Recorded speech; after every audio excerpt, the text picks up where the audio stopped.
Terima kasih Anda masih bersama kami di Ainis Pagi bersama saya Cika Mutazam dan rekan Yasmin Natania. Dan pemirsa, massa membakar ban di depan gedung Komisi Pemilihan Umum sebagai bentuk protes atas hasil pemilu yang diduga banyak kecurangan. Sementara di depan gedung Bawaslu, pemirsa, massa membawa sejumlah spanduk bertuliskan menolak politik dinasti.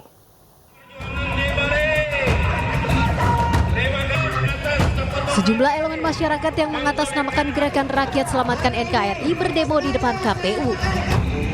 Mereka membakar ban dan menyuarakan mengenai campur tangan Joko Widodo dalam proses pemilu 2024. Para pendemo datang sejak sore hari dan menyerahkan bakar ban sebagai bentuk protes.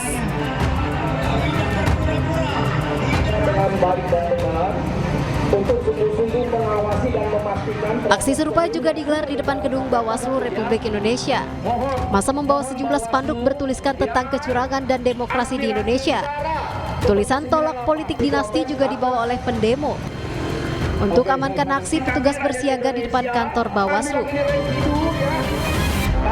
Ya, pemirsa, Menko Polhukam Hadi Cahyanto ungkapkan situasi nasional masih kondusif dan aman terkendali pasca pemilu 2024 dan juga menjelang pengumuman hasil pemilu 2024.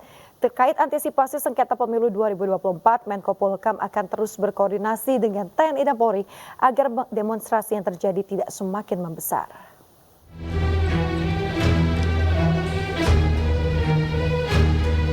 Menteri Koordinator Bidang Politik Hukum dan Keamanan Hadi Cahyanto memimpin rapat koordinasi terkait situasi pasca pemungutan suara dan antisipasi penetapan hasil suara pemilu 2024. Rakor dihadiri Mendagri Tito Karnavian, Panglima TNI Jenderal Agus Subianto, Kapolri Jenderal Polisi Listio Sigit Prabowo, Jaksa Agung ST Burhanuddin, dan Kepala Staf Kepresidenan Muldoko. Dalam konferensi pers, Hadi menjelaskan situasi nasional masih relatif aman dan kondusif, mengingat proses rekapitulasi penghitungan suara masih terus dilakukan pihak KPU RI. Hingga nanti pengumuman hasil rekapitulasi pada 20 Maret 2024. Pemerintah terus memantau perkembangan situasi, mengawal, serta memastikan setiap tahapan pemilu berjalan aman, damai, dan berkualitas.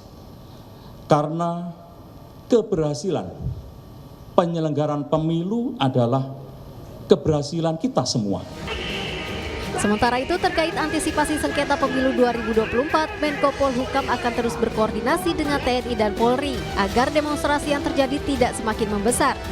Dari Jakarta, Dilami Aulia di Mas Winardi, iNews melaporkan. Kapolri Jenderal Listio Sigit Prabowo masih menunggu nama Kapolda yang akan menjadi saksi dalam sengketa pemilu di Mahkamah Konstitusi. Menurut Kapolri, pihaknya akan mematuhi undang-undang.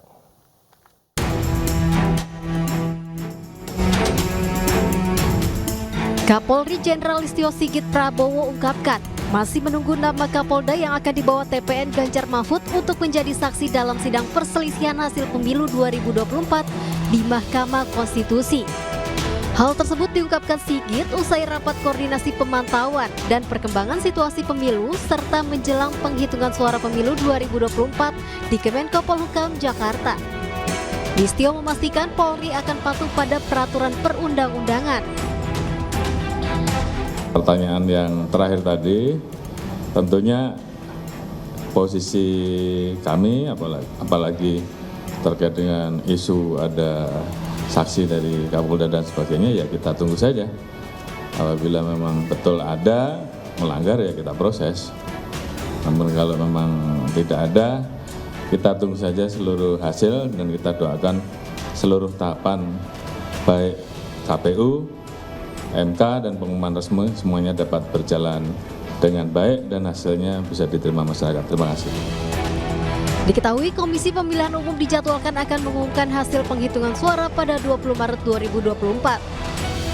Sementara batas pengajuan permohonan perselisihan hasil pemilu 2024 di MK paling lama 3 kali 24 jam setelah KPU mengumumkan hasil penghitungan suara. Dari Jakarta, Dilami Aulia di Mas Winardi, iNews melaporkan. Ya, pemirsa, KPK menahan 15 tersangka dalam kasus dugaan pungutan liar rutan KPK yang mencapai 6,3 miliar rupiah. Seluruh tersangka dihadirkan pada konferensi pers di gedung KPK.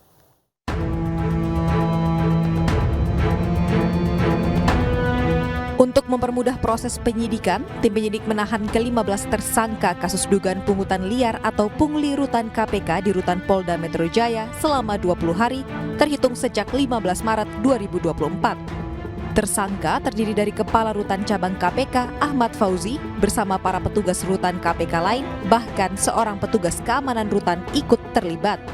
KPK mengatakan pungli di rutan KPK sudah terjadi terstruktur sejak 2019 dengan besaran uang pungli mencapai 6,3 miliar rupiah.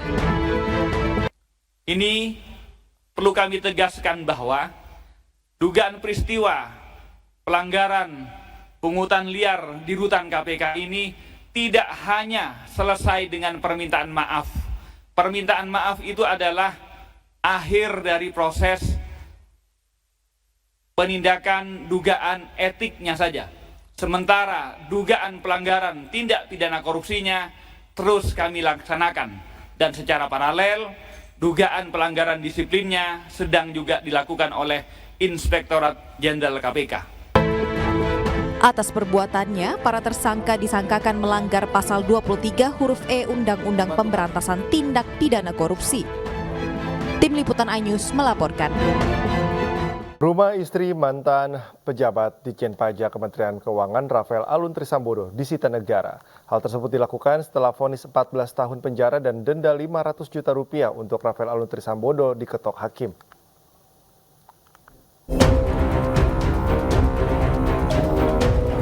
Perjalanan kasus gratifikasi Rafael Alun Trisambodo kini memasuki babak baru.